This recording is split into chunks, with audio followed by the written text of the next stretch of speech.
Are they moving us into live?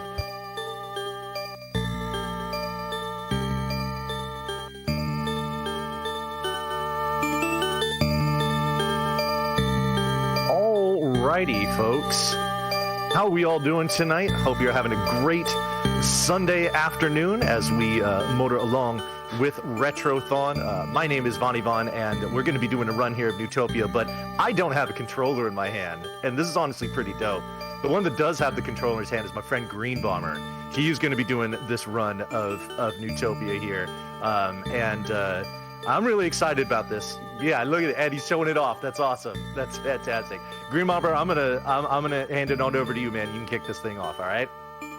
Sounds good. It's a pleasure. That was quite the introduction. Any fans of Neutopia? Any fans of TurboGrafx 16? It's just a great time to be into speedrunning for the TurboGrafx, because we just got the Turbo EverDrive. So if this is something that looks cool to you, you want to pick up the game, you want to start running it, there's no better time. I just wanted to get that up. Yeah, absolutely. Agreed. So I'm going to go ahead and go to the title screen. I'll start the run. Vonnie will, support me here on commentary while I just crush this game. And it's going to be a fun time. It's going to be a blast.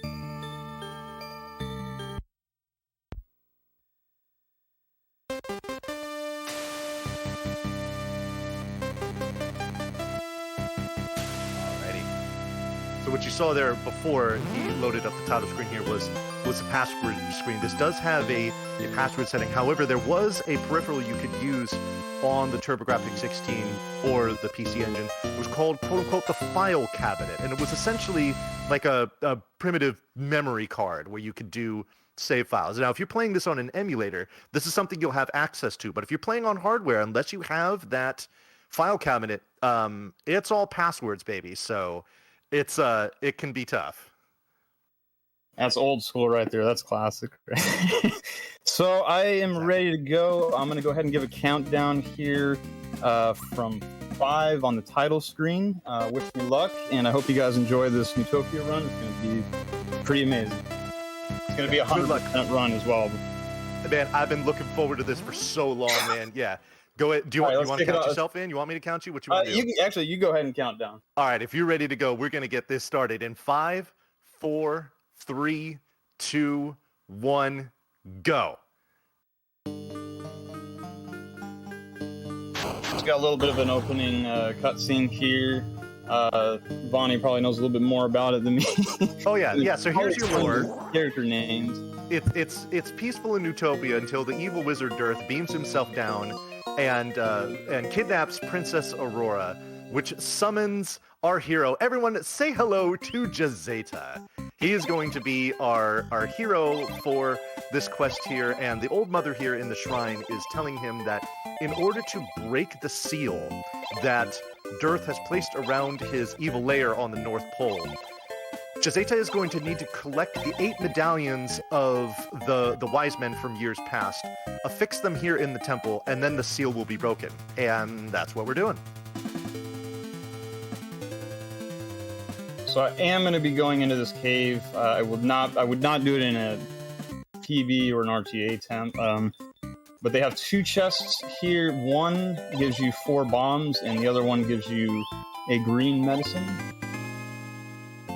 So I want to take a second to kind of build off what you were talking about there, about how you normally would not do this. Greenbomber, you're seeing Neutopia, you're hearing my voice, and you're thinking, oh, okay, everything is in balance in the universe. But what you need to know is that Greenbomber here has put a lot of work into tweaking this route and really finding all the places that he can to shave time down, and the result is that he has bested my PB in this 100% category by like a full minute. So what he's been able to do with the work that he's put in this game, honestly, has been astounding. So he deserves a ton of credit for that, with how he's really taken this route to the next level. Yeah, I believe it's a minute and 9 seconds to be exact. Oh, I'm sorry. I didn't mean to shortchange you those 9 seconds, man. My bad. But yeah, so if I was normally doing a run, I would be farming scorpions on those first few screens, and they would drop 4 bombs as well. But for a marathon, I'm not going to take the chances. I'm not going to put you guys through that, that misery of not getting a bomb drop, and just not very safe for a marathon set.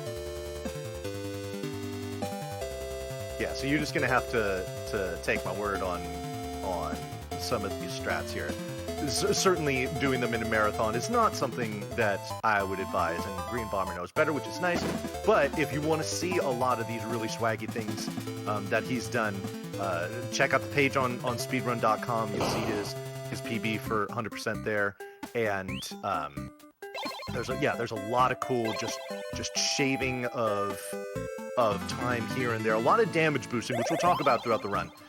Even in a marathon setting, there's plenty of damage boosts that we do here to save time and to maneuver through areas more easily. Yeah, one thing I was going to mention is that I just got that health unit, and up to that point, I was kind of de-boosting, like damage boosting all over the place, because I was going to get that refill. The damage boosting works if you're facing in a direction, you get knocked back the opposite direction. So if you can turn around manually right before you get hit to adjust, you can kind of manipulate where you want to be boosted in.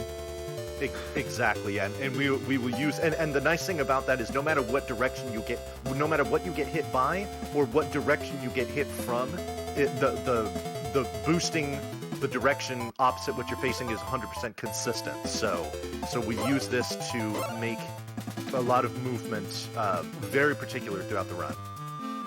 So this is Crypt 2, by the way. It's going to go pretty fast, so I don't know if I can explain half the things that are going on as they're happening. But this room, I need to kill all the enemies and push block, which is the first instance of that. I actually just got very lucky and got a drop there that's very good to see. The magic ring, let's go! So, one thing that we didn't mention, because I was just blabbing on about how great Greenbomber has done with this game, is that he has picked up and is now using an object called the Fire Wand. This is going to be an essential weapon that we will use pretty much throughout the entire run to do damage to enemies from a distance. But the way that the Fire Wand works is that the output of the Fire Wand is based on... There are certain levels of output for it as far as its damage and its reach, and that's based on your current life total. So you see he's throwing out these orbs that kind of do this boomeranging motion. If he drops below 4 segments of life, right now he's got 6, but if he drops below 4, then the wand will output orbs that will just dissipate when they get to a certain distance and only do half the damage that they're doing now. So health management throughout this run, because of the Fire Wand, is really, really important. So keeping those enemies at a distance so that they don't bop you and reduce your life is just critical throughout the entire run, basically.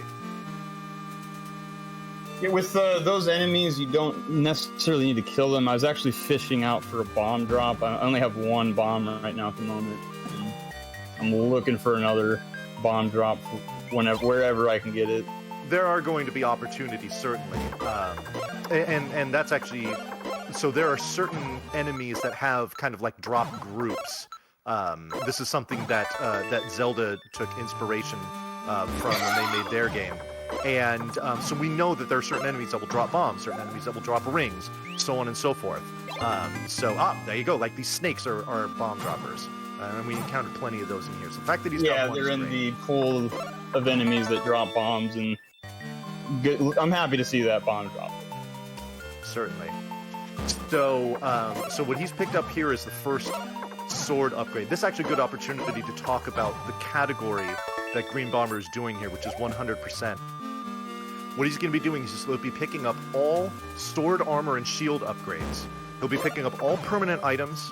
He's picking up all the bomb upgrades, and he's picking up enough life upgrades to fill his bar. There's 4 life upgrades that you can get, but the 100% category only requires you to get 3 of them.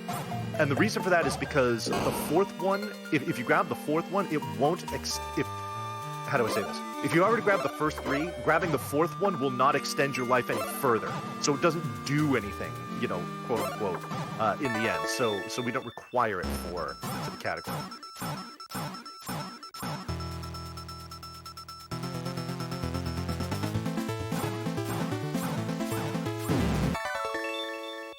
If we were at a live event, I'd like to hear clapping on that. Yeah, exactly. So that's the first boss of the game. That's the golem, and Greenbomber got the 2 cycle absolutely perfectly. The way that works is that you want to enter that room on the right-hand side, and when it splits, it always splits out as soon as you walk in. So the timing for busting away from deflecting those segments that come out and hitting the center orb 6 times is consistent with the right timing, and Greenbomber nailed it, which is great to see. This item right here, definitely a 100% exclusive item, or if you're casually playing the game, it's very nice to have. It allows you to save the game without the password system, which you got to kind of see what that looked like at the beginning. Right. Yeah, it's called the Book of Revival, and it's actually something that if you want to do some safety strats in the marathon, or if you are wanting to learn this game and you want to be able to do safety saves so that you can actually get through runs even if you die or need to reset or whatnot, picking up that Book of Revival is required. So it's not something we do in any percent. It's something we have to do in 100% whether or not Greenbomber is going to use safety saves. So yeah, that's why we're picking it up there. There's a couple of crypts in the late game where it could definitely be helpful, especially when you're first starting out. Yeah. Because there's usually, rule of thumb, right before a crypt, there's a cave somewhere nearby that there's a lady that you can save the game with. Somewhere nearby. We're coming up on the Belfry, which is a very exciting one. Yeah. So these 2 rooms here, there's one with the 3 bats, and then there'll be another one we'll go into that's going to have even more bats. The way that these enemies move is rather random, and so these bats can kind of just fly around into like the opposite corner of the room and waste a whole bunch of time, but that was not the case here. That was an absolutely beautiful Belfry. I give it a 9 out of 10. Yeah, a solid 9 for sure. So, but I actually in my splits for this, I actually have one specifically for this Belfry because there can be a lot of variance in that room where you can save or lose several seconds based on the pattern that the enemies give you there. But he handled that perfectly, which is great.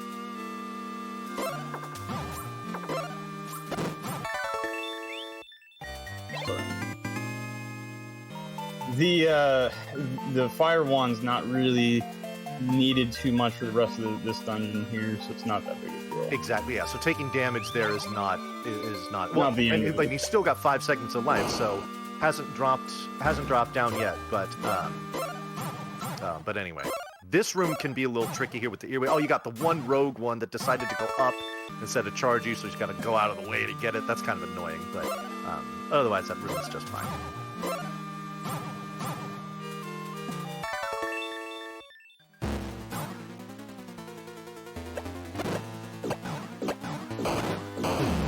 Nice. Excellent quick kill there on the Dragon Lord with even the swag boost to the right at the end to get placed right in front of the door as it opens. That was beautifully done.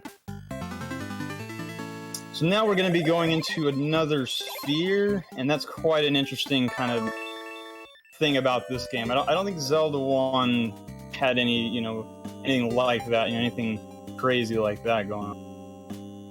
Yeah, so we didn't mention that before. So the way that the overworld for this game works is that it's broken up into 4 separate sections, and each one has 2 dungeons or crypts that you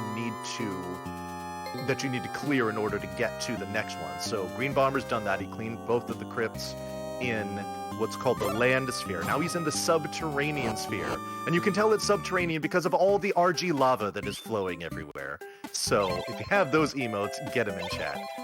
What he's picking up here is what's called the Moonbeam Moss. This is what is going to light up dark dungeon rooms if he chooses to use it. It has infinite charges. So it's not, you can use it as much as you'd like. And the other nice thing is that when you use it, its effect lasts for about like 4 or 5 rooms. So you don't need to do it like every single one, which would get really tedious. So, yeah, another thing to point out here is you'll notice that my fire has changed a little bit here when I'm using it. I just hit another threshold for what we call the column fire. And it's a lot slower than the boomerang. It's but it's a little bit stronger. Oh, to respond to something in chat who says, I imagine this is what Zelda 1 16-bit edition would look like. Actually, if you want to know what the Zelda 1 16-bit edition would look like, you should check out another game that I speedrun called BS Legend of Zelda, which is basically exactly that.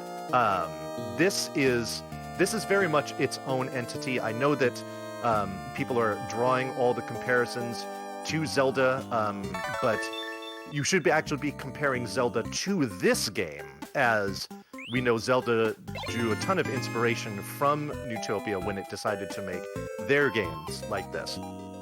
Speaking of drawing inspiration, Dragon Warrior drew inspiration from this game as well when it had its Rainbow Drop item, which we have picked up here. Now, what the Rainbow Drop does is it creates a 1 tile wide, like, little bridge, or I guess step ladder, if you will. Another example of Zelda copying this game to allow you to move over certain sections. And it's actually required to get into this next crypt here to move through past the first room, so that's why we got to grab it on the way here.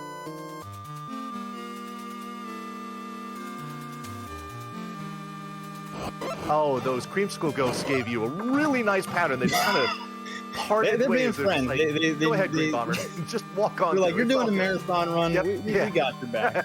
Exactly. So now you're seeing the introduction, of these dark rooms here, where you can really only see the enemies and the walls, and that's about it. Yes, this is being done on real hardware. Are you using a super graphics, aren't you? Super graphics, not just any. Yeah, any baby. PC engine. We're using the super graphics. Yes, so this is real real hardware. And furthermore, Greenbomber, not to be short on swag, is using a newly released Turbo EverDrive Pro to play this game. So I'm using it to practice. I put the original cartridge in for this run. Wait, you have a JP card of Neutopia? Oh yeah. Oh my god, the swag has been turned up to 11. Y'all don't know what Greenbomber is. I also have Neutopia 2 for the Japanese. Wow, that's waiting amazing. for me to start playing it. And, maybe look at some speed runs. That's awesome. That's really awesome. Okay. You know, and it's funny. I was gonna, because I saw you practicing on save states before, and I was gonna tell you, oh, don't forget to turn off your save states so you don't accidentally load one during the run. But if you're using the original card, you can't do that, so you're good. All right. So this room here is one of my least favorite areas of the entire game, where you've got these 4 enemies. They're called ghost claws, so these floating ghosts that will move around. What they like to do every once in a while is straight up disappear. They didn't demonstrate there. No, they were very nice. Oh, phenomenal pattern there, which is great. But normally what they can do is they'll disappear, and you can't damage them while they're invisible. Now, what's even worse is that if you pick up one of those hourglass items that enemies drop, so what it does is it freezes all the enemies for about 15 to 20 seconds.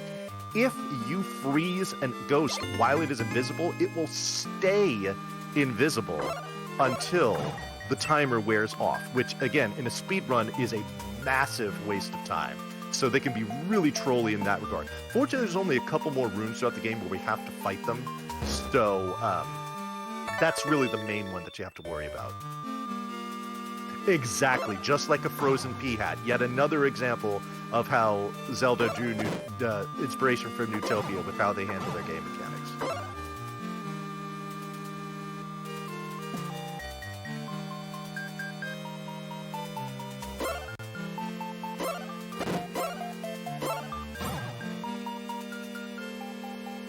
It's easier to kill these enemies with the sword. The sword does more damage than we want.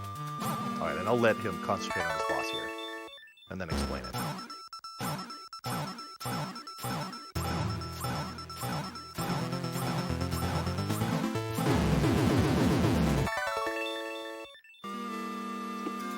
Excellent. All right, so that boss there is what we call Stunlock Earwig. The way that that boss works is it normally crawls around the room, and the only way that you can do damage to it is by hitting its tail segment. But you can throw all of its segments up against the wall with hit stun and pile them all into one stack and then just do damage to the tail that way. And as long as you are consistent with the timing of your stabs, he just sits there in place and is an extremely easy boss to kill. It's probably the easiest boss fight in the game.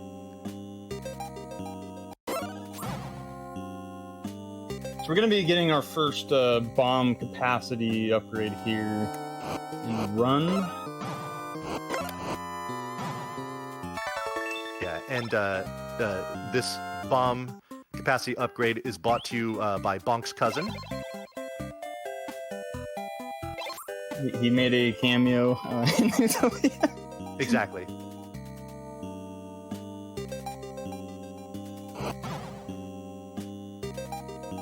So what the bomb upgrade does is it increases your capacity by 4. There's going to be 3 of these throughout the game. So by the end of the game, Greenbomber will be able to hold up to 20 bombs.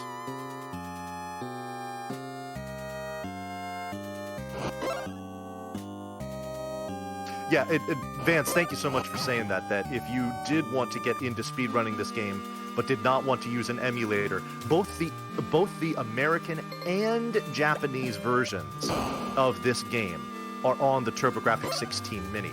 The reason why we use the Japanese version for speedruns is that the text scroll is there's less text boxes to go through, and the text scroll is faster. So over the course of a 100% run, it probably saves at least a minute.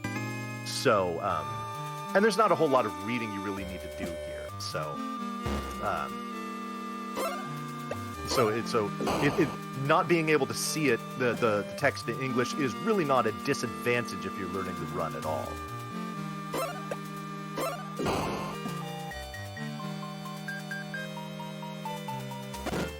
It's kind of hard to explain what's going on in these dark rooms because you cannot see them, and nor am I a fan of using the Moonbeam Moss in my run, but there's a lot of blocks and configurations that you're not probably aware of that are kind of there. So you might see me get stuck on something. Like in this room, I need to push a block that you can't see, and then go in another room, grab this chest. They are being incredibly generous with the rings. I hope that generosity extends to Crypt 6 when you actually need it. I don't know. I got a green potion. I may not need it. Okay. But what would we say? Oh yeah. So here's the thing, and this is one of the things that I really enjoy about this speedrun as far as the skill required to do it, is that just like Greenbomber said, you have the option to use the Moonbeam Moss and light up any of these rooms at any time. But that wastes time going into the menu and doing all that stuff. So if you really want to go as fast as possible, you memorize the block patterns, know exactly where to go, which ones to push, even in the dark, and save the maximum amount of time.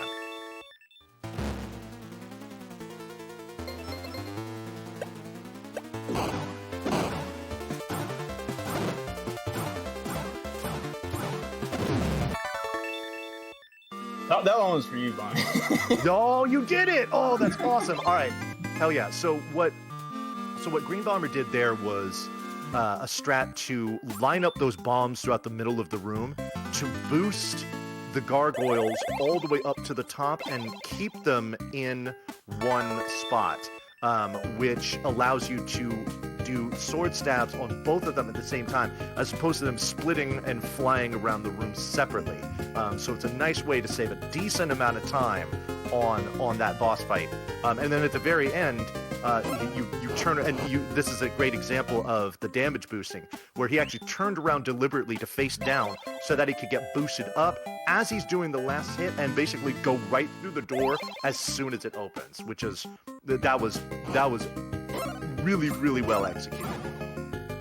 So this is when the speed run definitely gets very challenging. There's a lot of no question. I mean, especially casually, if you're playing this game, don't feel bad if the crypt that I'm going into has just destroyed you, like just laid you on the pavement.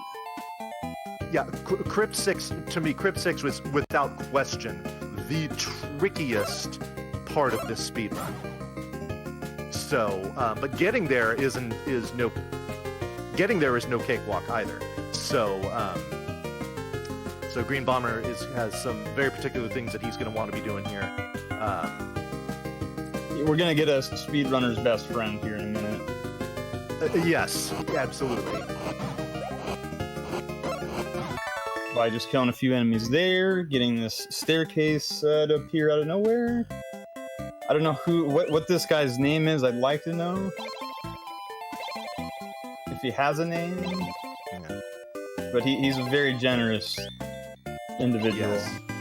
Because he gives you the Falcon shoes. These are not only going to double your movement speed, which is the really important part for the speedrun, but even for any percent, it's required to grab these because you cannot enter Crypt 6 without them. In the entrance, you're going to see this icon on the ground. It's got 3 skulls on it. You cannot step onto that icon in front of the door without the Falcon shoes.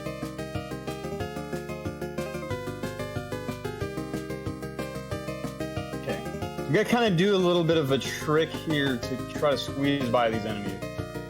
Let's see if and I can manipulate that fuzz enemy as well. I found a manip for him. See, he moves based off of your movement. That's super nice. That previous screen is a RNG fest though, but you can kind of roll along that wall and squeeze right by. So here we are. Yeah. Okay. So Crypt 6. There's a lot going on here, especially with the enemies. First, you saw that purple wizard thing. What's annoying about that is that the blue arrows that it shoots out, if you are throwing fire at him, his arrows will neutralize your fire and make it disappear. So fighting them straight on is typically not a thing you can do. The second thing here is those kind of like zombie turtle-looking things. Those enemies are completely resistant to fire at all, so you have to kill them with your sword, which is annoying because they can be kind of shifty with their movement, and when we're trying to maintain life for the level of fire here, they can work counter that. And then these enemies here, these green translucent slugs, these are really important because, like I was talking about before, enemies have certain drop tables or drop classes that they do. Now, these slugs can drop rings, and we just used one here, and we want to get another one right back. So if we get one to drop one, that's not a slug. That is a slug homie, and we love slug homies because they keep runs going. Unfortunately, we didn't get a slug homie in this room, but we still have more opportunities. So if Greenbomber wants to take a few seconds to try to farm for another ring, he can do so. We'll see about that one. Yeah, if he chooses to. Yeah. Don't go right in this hallway when you enter it, by the way. Just re-enter that staircase. Yeah, right. This room, I just kind of take a gamble on it. I use my sword. I know other people like to use flame here. I got a pretty rough pattern. No. Yeah, they did not really cooperate there. Having the column fire here for this room is really nice because if you try to fight these little floating tonberries, again, Final Fantasy drawing inspiration from this, if you try to fight them on the side, they can like bounce over your fireballs and essentially dodge them. Whereas because the column fire is taller, it doesn't allow them to do that. Okay, so that was a room where he could have farmed for some slugs and didn't. So that means that he's going to navigate through a very tricky room without a ring, and this is not for the faint of heart. Oh, but you got a ring! Oh, perfect! Oh, dude, that slug homie coming through for you there. Yeah, this room, there's a strat without the ring, but they didn't really give me a good pattern either to deal with it, and I didn't want to. I did get very lucky to get that. This room is utterly terrifying because if you saw when he used the ring, the room flashes really quick, and you can see the block pattern here. It's essentially a rectangle in the middle of the room. So you're confined to essentially the outer edges of the room with 4 wizards that can, just make your day really, really miserable because you don't have a lot of room to maneuver around them. So having the ring in there is super nice.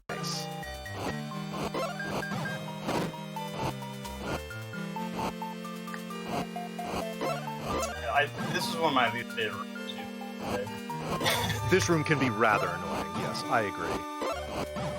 Right, and my nerves start to kind of spike up right before the boss too as well. Yeah. I don't. Well, especially with this room here right before the boss.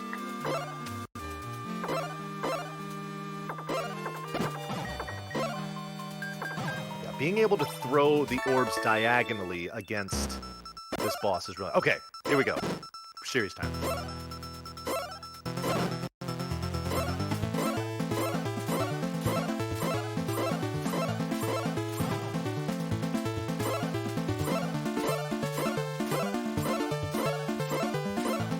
Fantastic.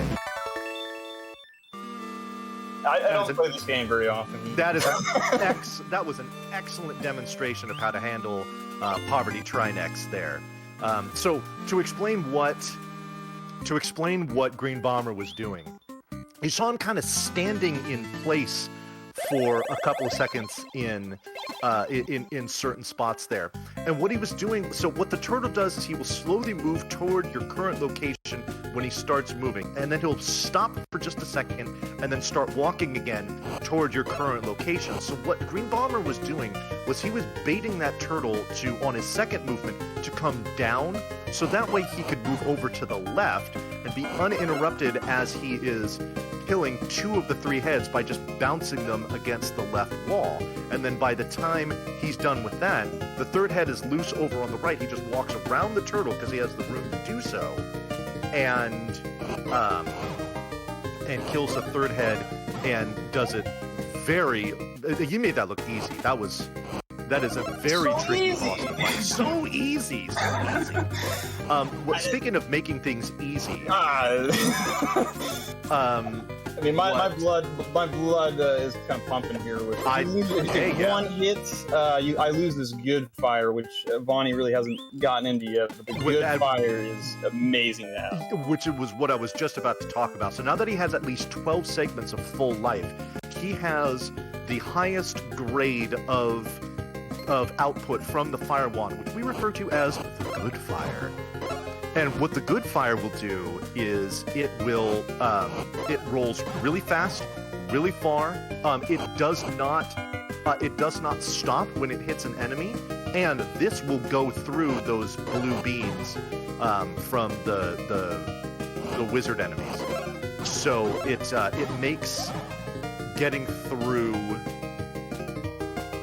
sections of enemies very, very easy. But like I said, health management is critical because he's got exactly 12 full segments of life. If he takes damage in any form right now, he will lose it until he can refill it. The good fire just makes this room. That room is juicy. That took like 3 seconds. That was ridiculous. So, yeah, the good fire will just absolutely lay waste to certain rooms here, but maintaining it is not easy to do. Oh, yo, Rujisu, yeah, that's one thing. I cannot believe we've gotten over half an hour into this run, and we haven't mentioned the soundtrack to this game. This game has an absolutely kick-ass soundtrack. Both of the boss themes are awesome. The final boss theme is an absolute scorcher. The theme here for the Sea Sphere is great. The one for the Sky Sphere is great. Like, there's so much great music in this game that's absolutely worth a mention. I'm glad you brought that up. All right, good fire in the dungeons. You're a crypt. Yeah, this is, and again, that's not a guarantee. The walk to Crypt 5 is very precarious. So the fact that Greenbomber was able to maintain this good fire is no small feat. Yeah, got a... Oh, no! Oh, that was close.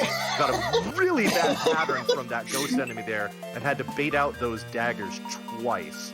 That could have... That could have been bad. But we're still good. Yep. Just throw fire at these things. God, this room is so fast with that. I love seeing it. It just puts a smile on my face. So I can keep this. There's a couple of rooms coming up with a lot, like 6 enemies, 6 to 8 enemies in each room. Yeah, having the good fire for that is incredibly useful for saving time. These guys are being homies. They went right. Okay, yeah, that's really, really nice, because those things can be super random and get in the way and just make things difficult. And again, like I said before... Bug homie. That's Oh, yes! Hell yeah! He's my friend. All right. And again, those little zombie turtles, they completely ignore your fire wand. So it's not like you can clear them out of the way. If you want to push them out of the way, you got to get up close and personal with your sword. And if they make one little, squirrely move or something that you don't expect and bop you, then there goes your good fire. So this is definitely a razor's edge section of the speed run when it comes to your health management. Yeah, and this room is just utter chaos. But look at all these enemies floating around in different directions.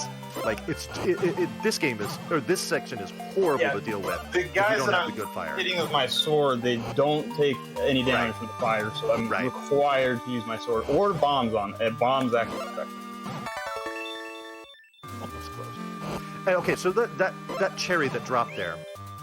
We've seen a couple of them so far. You don't need it, but what it does is it refills one segment of your life. The thing in this game is that cherry drops are pretty rare. So if you're going to try to count on those to bail you out if you've lost a good fire, most of the time, you're going to be disappointed. So as he gets another one, as I'm literally thanks, game. That's ironic. Yeah, right? Here comes the Mr. Krabs. Yep. See what kind of he's got 2 patterns that he can give you.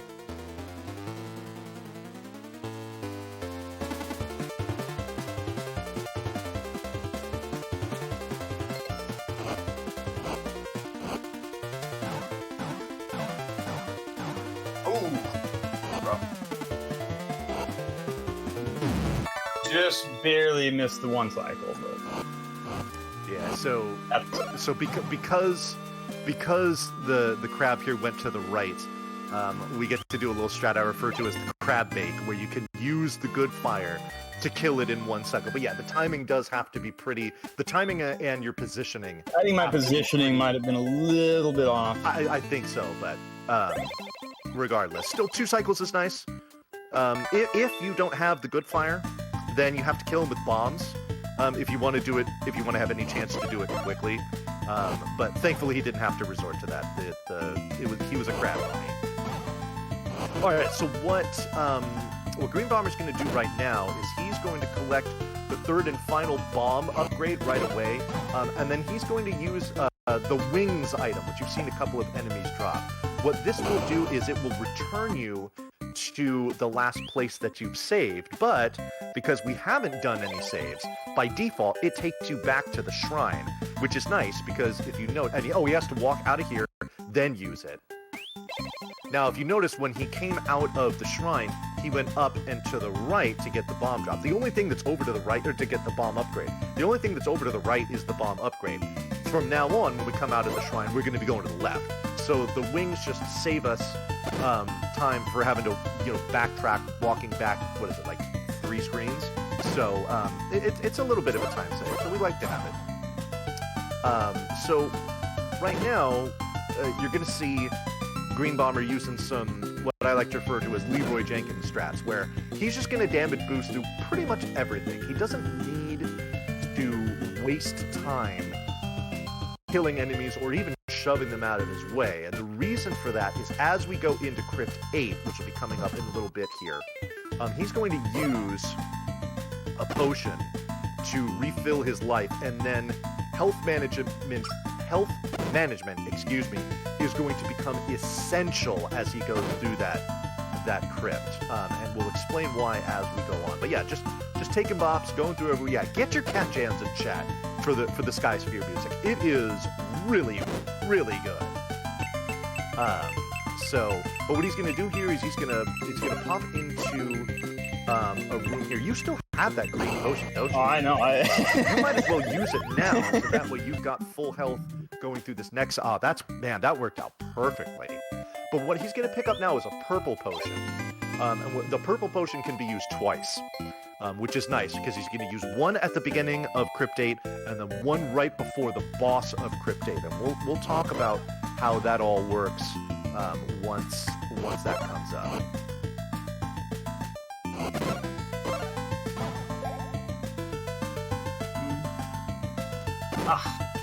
Yeah, that's a good thing I got that potion. You guys are not being nice. What we want to do is we want to have full health as we enter Crypt 8. And you see there's all of these screens here where there's these narrow hallways with big enemies that dodging them is damn near impossible. So you could take the time to kill them and hope that they don't touch you, but that wastes time. So, like this screen here with these kind of birdmen on these floating islands. Like, imagine trying to get around them. It's impossible. So instead what we do is we just kind of boost our way through them. As soon as we get into the crypt, or right before the crypt, that's fine. Use the potion, and now we're going to use the good fire extensively through the first half of this Crypt 8 here. Oof, that was close. Yeah, sure, I'm making you nervous with something. Yeah.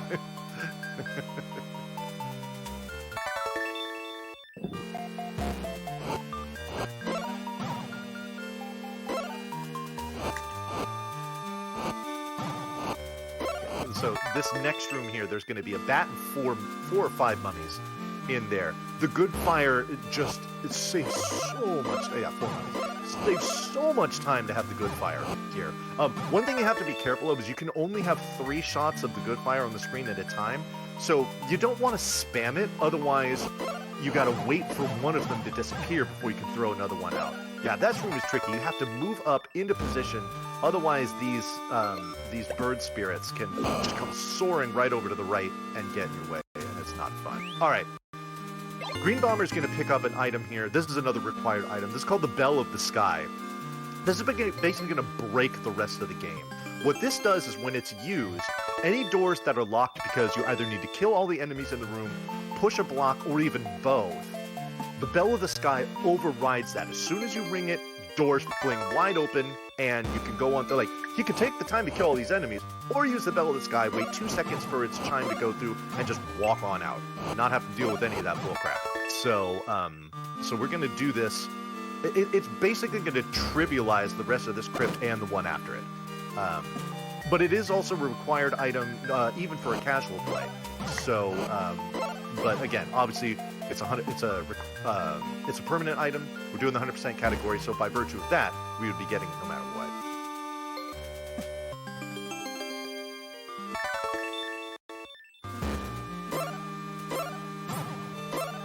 Now, one thing with this bell that we need to investigate further is this is something that I've done several times with the bell, where when I will ring it, instead of it pausing while it does that chime, the chime just won't process, but the effect of it will.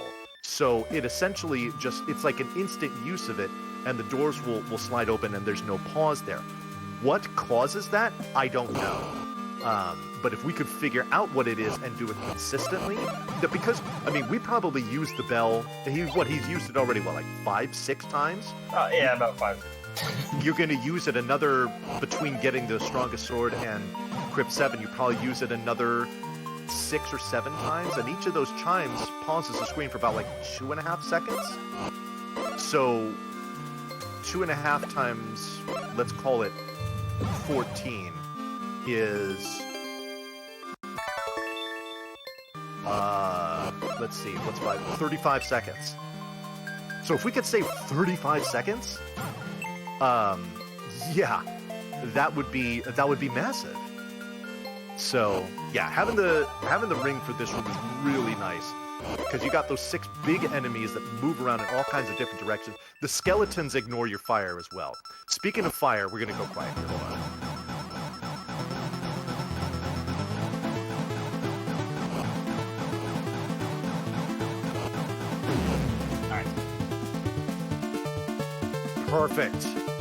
Perfect. Got the quick kill there on Dearth's Illusion. That boss is easily the most difficult boss in the game casually, because what he does is he slides around the room. That Puma mask that he's in will open and close. He's completely impervious while it's closed. And the worst thing about that boss is he has an absolute truckload of HP. So if you get the pattern down, that's great. But killing that enemy just takes forever. So yeah, fighting it can be very, very difficult unless you have that good fire, which is why we needed that second potion to ensure that we had the good fire so that we could do the quick kill, because without it, you can't do that quick kill.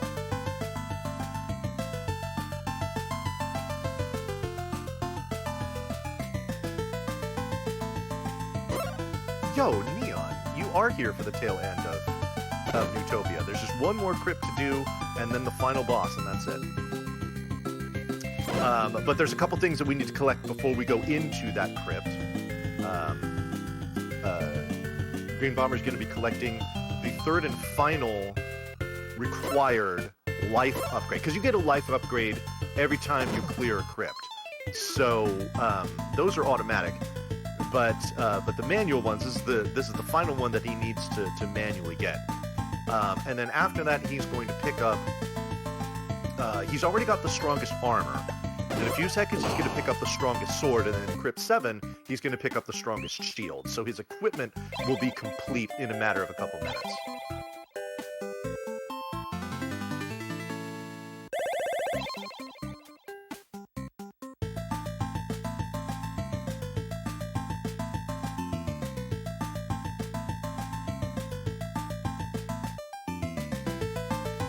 This is where the bell is required.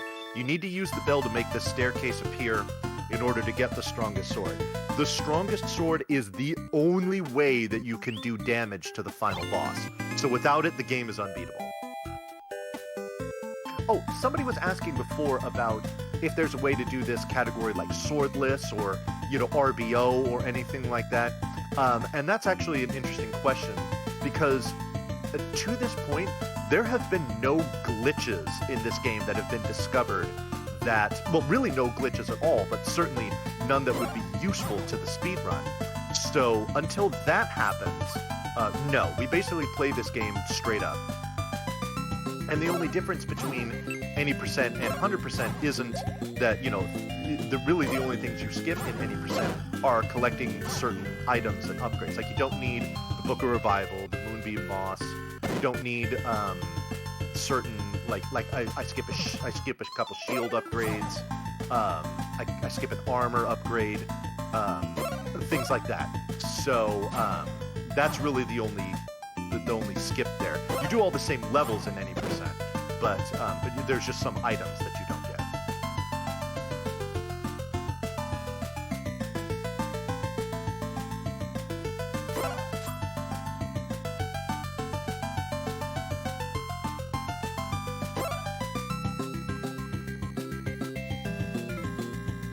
All right, hype for that final crypt. Yeah, so this crypt would otherwise be a bit tricky to get through. But we have the Bell of the Sky, which is going to make this crypt, like I said, absolutely trivial. Like, oh, fight these guys? No thanks. Let's just ring the bell and just get out of here. Now, this room coming up here where he's going to grab the key, this is definitely a complicated room here. Are you going to do this in the dark?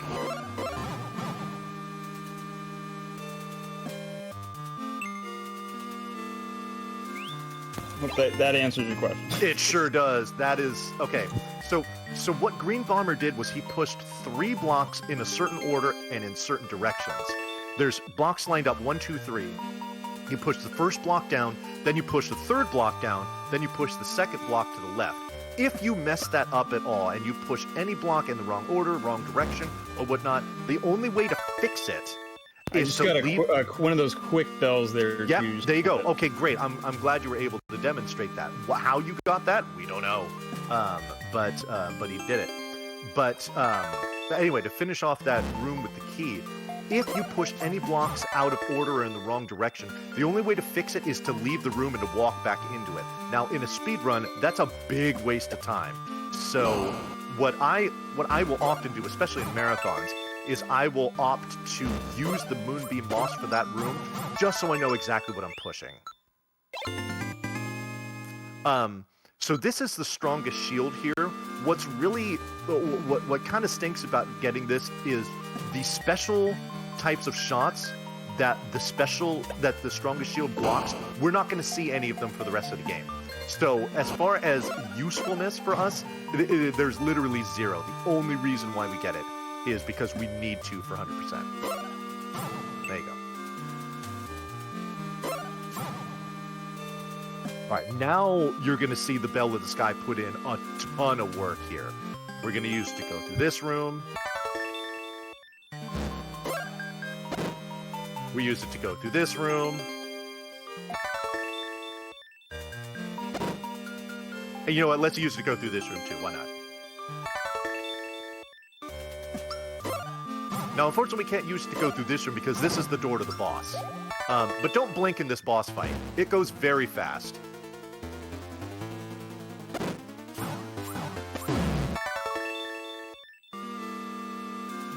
Perfect. The strongest sword on display there. You saw he turned around when he got hit so that he could get boosted up into the boss, and during his iframes does 2 of the 3 hits that you need to kill it. So, okay. So that is now the 8th medallion that he has collected. Let's talk about the boss fight, which is coming up very soon. You need to do 32 hits to Dearth, but it's critical that you do not move left or right during this boss, because it manipulates him appearing above and below you directly, and we can do as much damage to it as possible. This can be done in 5 cycles. I will go quiet to give him serious time, but also you can hear this absolute banger of a soundtrack.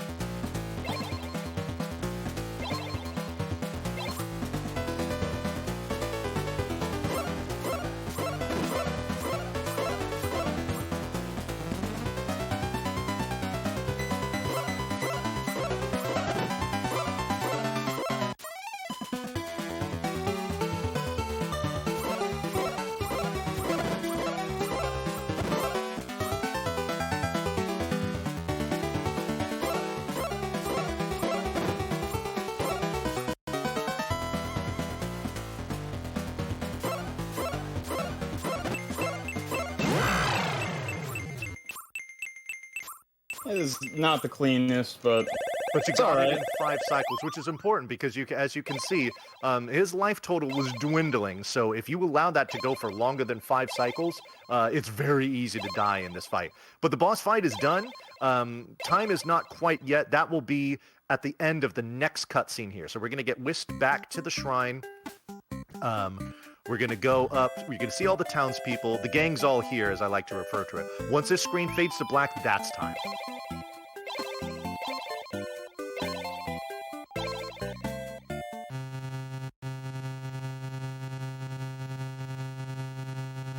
right. GG Greenbomber, a 51:15 for your first ever marathon run of this game is truly remarkable. Yeah, show off that controller, show off that nail polish, show off that Raiders jersey, dude. Just show off, man. Show off. You earned it, dude. Josh Jacobs, Raider jersey. Yeah, yeah. There we go. That, honestly, that was an absolutely fantastic showing. GG, yeah, get GG's in chat, dude. He did a truly fantastic job of speedrunning this game.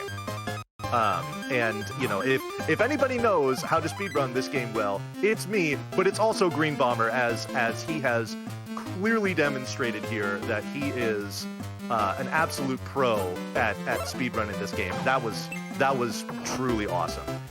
So for those of you that really liked what you saw here, give Greenbomber a follow first of all, because he certainly deserves it, especially after this showing.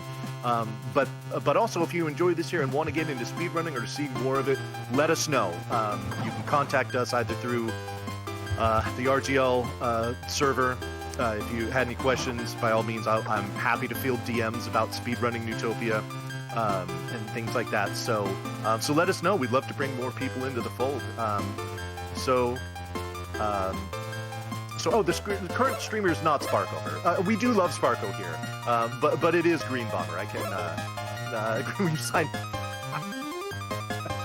I want to give a shout out. Yeah, give you shout outs, man. She's one of my friends for about 6-7 years, and holding it down in the chat. Also, I'd like to say that this run was rolling deep.